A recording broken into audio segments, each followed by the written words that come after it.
my grandmother, I need your help. I remember that time in my life with my grandmother. I was so confused. But as I look back at the different paths I could have took, I could have had a missed opportunity for someone to enter the gates of heaven. Who's to say I have the right to choose who lives or dies? So my first path, I call it, just let it go. All my life, growing up, my grandmother was an alcoholic, and her famous words as she was in her drunken state, she would slur, just let it go. And at this time of my life, my mother moved to Australia, and I have a husband and 2 children. And it was at the point where she needed help, and sometimes she didn't need help. My uncles would keep a bottle next to her, and they would have free reign of the house and her bank accounts. She asked for help, and then we came down to a decision. One evening, I was talking to my mother on the cell phone on a freeway with my husband, and she reminded me of her famous words, just let it go. My mother said, just stop everything. Don't waste one more single prayer on her. As we were exiting the freeway sign, there was this freeway ramp. There was this huge sign, as big as life. I mean, it was from the Lord. It was literally a big billboard. We came off the freeway ramp, and it had this billboard, this little old lady hanging off the side, in big, bold letters that said, don't drop Grandma. Me and my husband looked at each other and we're like, okay, we are going to take this path. We are not going to drop her. So we decided to go ahead and move forward in helping her. So my second path, I call it, that we took, was just let her go. So years went by in the care of my family and my sister. She was sober. She was great. She went dancing in the senior centers, and it was the best Christmas I could ever remember we had with her. And then she started complaining about this mucus problem. When she ate, it was hard to eat. So we went to the doctor. They didn't find anything. Oh, just stop eating dairy. Well, you don't tell an old lady to stop eating her ice cream every night. So eventually one day, picked her up from the senior center, and she said, I really don't feel good. I'm so weak. I haven't eaten anything all day because I can't keep anything down. So we went finally to the emergency room. Maybe get some answers. Hours later, waiting, and next thing I know, she's in ICU. What? She's dying? I don't understand that. The doctor said she's got esophagus cancer, and she's on her breathing tubes, and she looked like she was dead. They had her with morphine. Her eyes were sunken in, and they said if it was my grandmother, I would pull the plug. I would do the right thing. Just let her go. Now I'm totally confused. I was expecting this big sign from the Lord. Hey Lord, I need a big sign like you did last time. Big billboard. 5 days later, we prayed with her friends and her family and our church. And that one evening we went in, they were waiting for me to make a decision, and I went in with my sister and my husband, and we're like, prayed over my grandmother. And then we said, can you hear us? Squeeze your hand, squeeze my hand, like my husband grabbed her hand. Squeeze my hand twice for yes. And she squeezed his hand twice. It was a miracle. To me, it was not the big sign I wanted, but it was a gentle nudge telling, hey, I'm here from the Lord. Told her everything, and do you understand? Twice for yes, one for no. And then we got down to the major question, do you want to live? And she squeezed his hand twice. To me, that was just a miracle. He took what was dead and brought her back to life. Took the decision out of my hands and made the decision that she got to make her own decision. After that, the doctor said, oh, she's got 6 weeks to live. But she lived another 9 months after that. And she accepted the Lord Jesus as her Savior. So at the end of my road with her, when she finally passed away, and we went through her room, me and my sister. We went through her paperwork and dispersed who gets what. And we found this envelope from the Crystal Cathedral. It's her favorite place. And as we opened it up, I do think God has a sense of humor. There's a beautiful ornament. He said, just let go and let God. And God delivered me divine providence. And if he could do it for me, he could do it for you.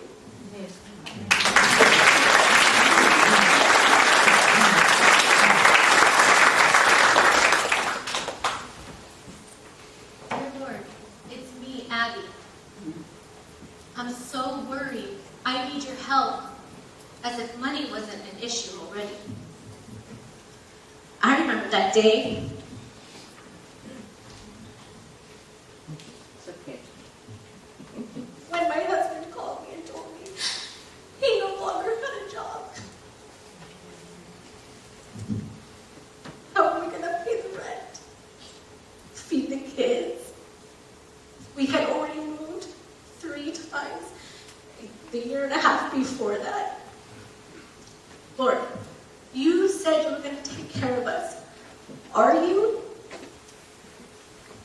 Then the Lord so kindly reminded me that he loves me and my family.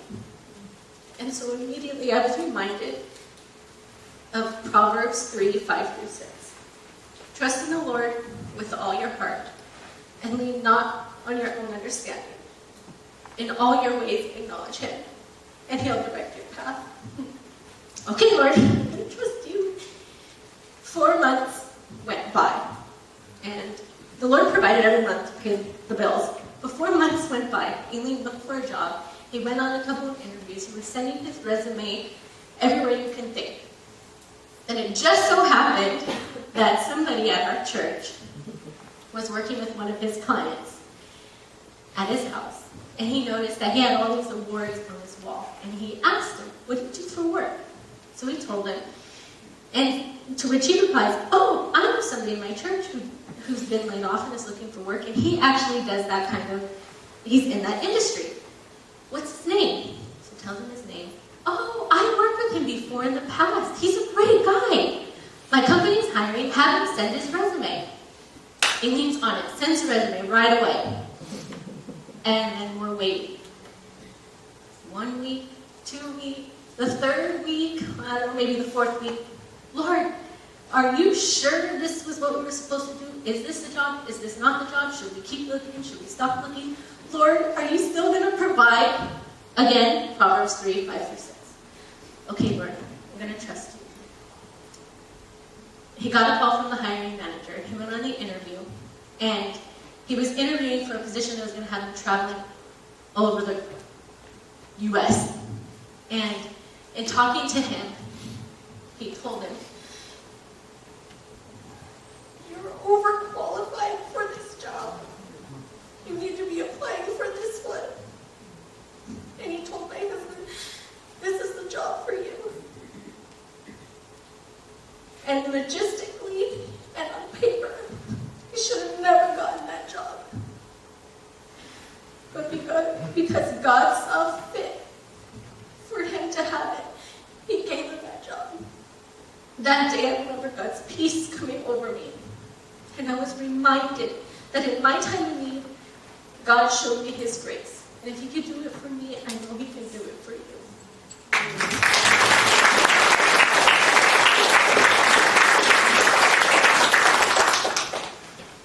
Lord, this is Martha Marie. I need your help. I have this project and I think it's impossible. Oh, I remember that day. We were getting ready to go to Alamos on a mission trip. It was 2 days before we were leaving. And the last time I was in Alamos, I painted in their guest room for Anna and Dan. And so I texted actually, Anna, and I asked her, so would you like to have me paint again for you? She said, sure. And I said, okay, what would you like? And she said, oh, well, I would maybe like a landscape, but I'll check with Dan and I'll let you know. So then a few hours later, she texts back, Dan said he would like to see Jesus coming back in the clouds, like in Revelations 19, with the saints behind him, and maybe a landscape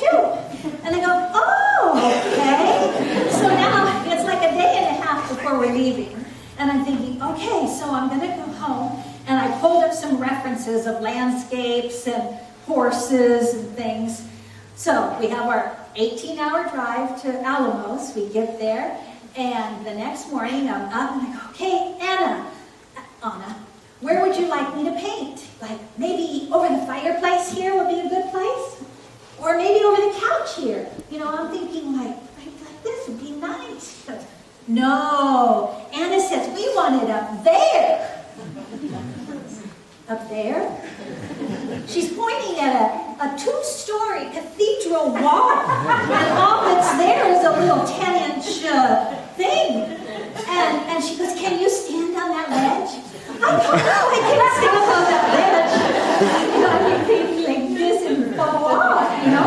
She goes, oh, that's okay. Dan can get you scaffolding. Now, my mind is racing. I'm thinking, oh my gosh, I've painted on scaffolding before, but I'm thinking we're only there for like 5 days total. I maybe have 4.5 days to paint. And this is huge. How can this even be possible? And even if I painted for like 2 or 3 hours, I used to get migraines. And I'm thinking, how is this possible? And then I hear Anna saying, we're so thankful you're doing it for us. We've been praying for it for 20 years. So I said, okay. So and I've learned that if God puts me in a position that I just, even though I think it might be impossible, I just put one foot in front of the other. So next day, or that day, scaffolding went up. Now, Dan's scaffolding was another situation. 3 really long boards that were only about this wide, and a pole to hold on to. So, and they cantilevered it off the stairwell to all this little landing. So, okay. Everybody was praying for me that I wouldn't fall off. People back home were praying for us that I wouldn't fall off. Jeanne said, tie a rope on so if you fall off, it'll catch you.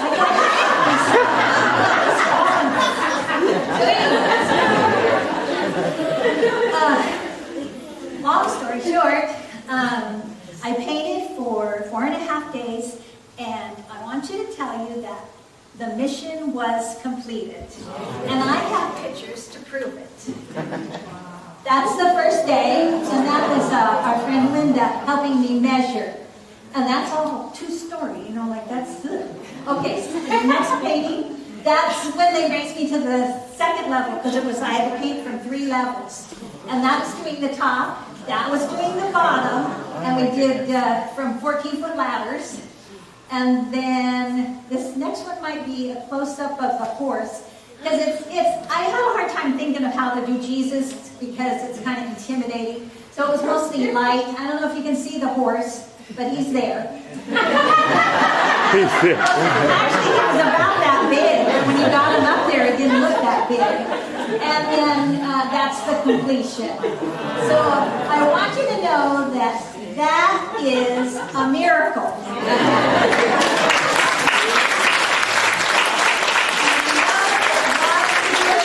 He can do it for you.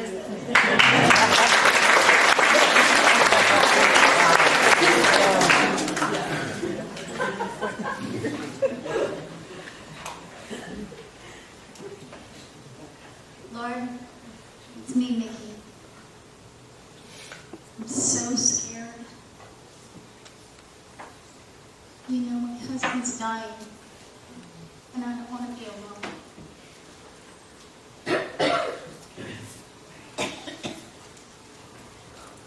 I remember that time.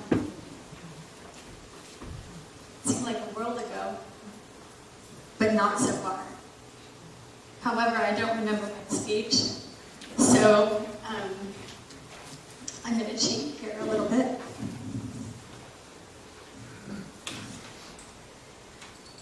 I've walked through the valley of the shadow of death, the ominous valley that surrounds death with all its stench, its sights, its sounds, where its air is thick with fear.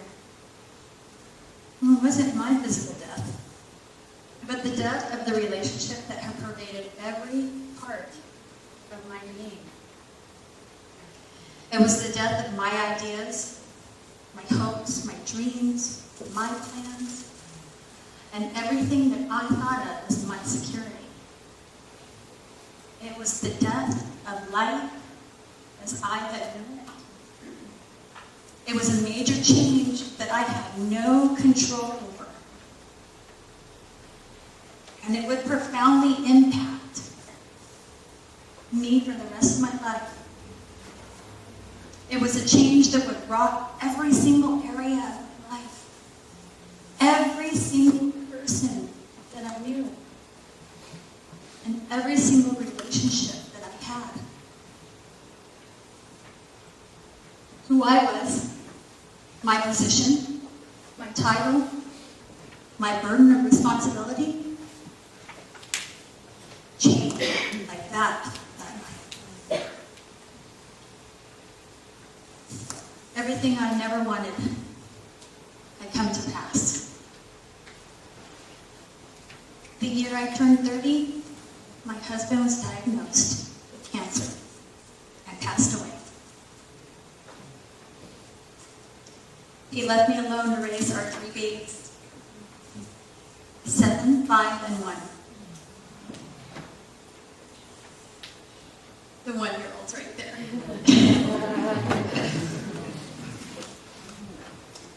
But gratefully, I was surrounded by people who loved me and my little family. And people who weren't afraid to go boldly to the throne of God, asking for mercy and for grace in our time of need.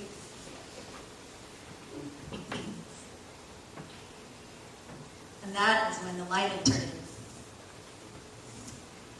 In what could have been a desperate time for me, God poured out His grace and mercy, and I had experienced it then like I'd never, ever experienced it before, or really since. It wasn't an amazing sign on the freeway. It wasn't that crazy scaffolding. But it was like the supernatural driving force inside me. Kept me moving. Like the energizing bunny.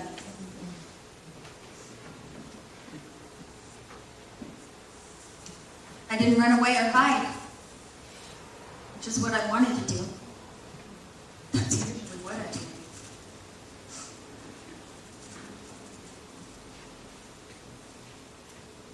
I didn't shut down because the grace that I had been experiencing during that time overflowed and even enabled me to comfort others going through the same grieving that I was going through. People that came to try to comfort us. The Lord gave me so much grace, I got to comfort them.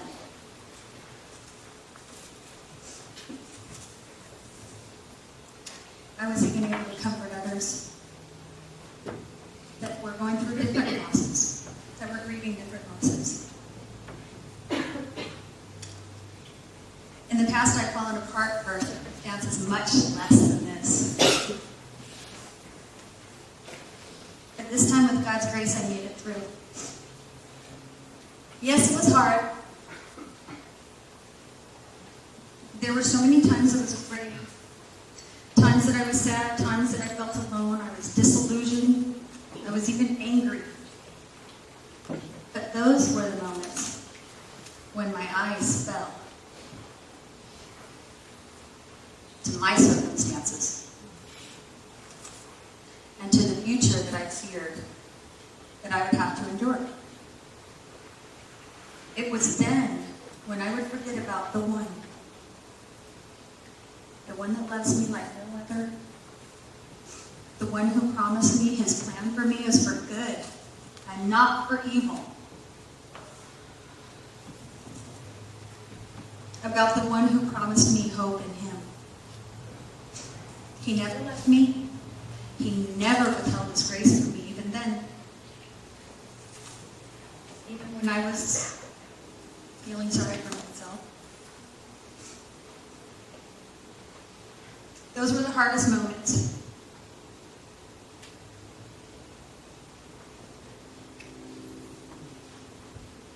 But he never withheld his grace from me. And instead, he was always there for me, always calling out to me, always ready and more than willing to wrap me in his warm, soft, comforting blanket of grace. As I clung to him, my maker, my all in all, my Adonai. And if he had a warm, soft, comfortable blanket of grace